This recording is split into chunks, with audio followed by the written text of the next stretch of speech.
प्राचीन समय की बात है। दक्षिण वन प्रदेश के राजमहल में एक रहस्यमयी बीमारी ने राजकुमारी पद्मलेखा को जकड़ लिया था। वह दिन रात अचेत अवस्था में पड़ी रहती, न खाती, न बोलती, न किसी को पहचानती। सबसे विचित्र बात यह थी कि उसकी आंखें रात में खुलती थीं और उनके अंदर अजीब सी हरियाली चमकती थी, जैसे कोई सर्प की आंखें। राजा वीरव्रत ने देश के हर कोने से वैद्य, साधु, योगी और तांत्रिक बुलवाए, पर कोई भी राजकुमारी की बीमारी का कारण नहीं खोज सका। हर उपाय विफल होता गया और अंत में राजा ने महल का एक भाग बंद करवा दिया। अब वहां केवल वही लोग जा सकते थे जिन्हें विशेष अनुमति दी जाती। एक दिन एक युवा तांत्रिक योगी आर्यमित्र नगर में आया। वह सीधा राजमहल पहुंचा और कहा, महाराज, आपकी बेटी की पीड़ा साधारण नहीं है। मुझे एक रात्रि दीजिए, मैं सत्य उजागर करूंगा, परंतु एक शर्त है, उस कक्ष में केवल मैं और राजकुमारी होंगे और वहां कोई झांकने तक ना आए।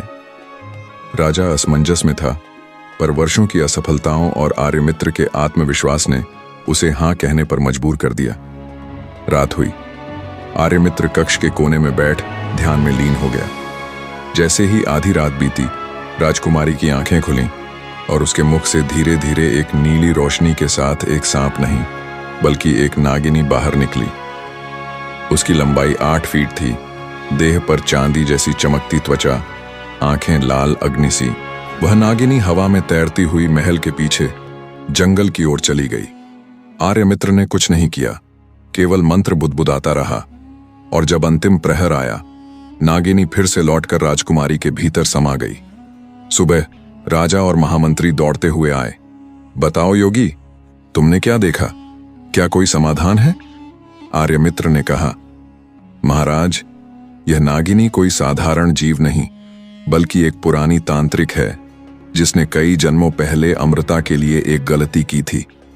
अब वह आत्मा नागिनी रूप में भटक रही है और उसने राजकुमारी को अपना नया वास बना लिया है। राजा भयभीत हो उठा। तो मेरी बेटी का क्या होगा? आर्यमित्र बोला, उसे बचाया जा सकता है, पर इसके लिए मुझे अगली पूर्णिमा की रात चाहिए। एक अग्निकुंड, त्रिशूल और नागदमन का पुरातन मंत्र जिसे केवल मैं जानता हूं। राजा ने बिना देर किए सब व्यवस्था की। अब सभी की निगाहें अगली रात पर टिकी थीं, जब होगा नागिनी और योगी का आमना सामना और एक राजकुमारी की किस्मत तय होगी।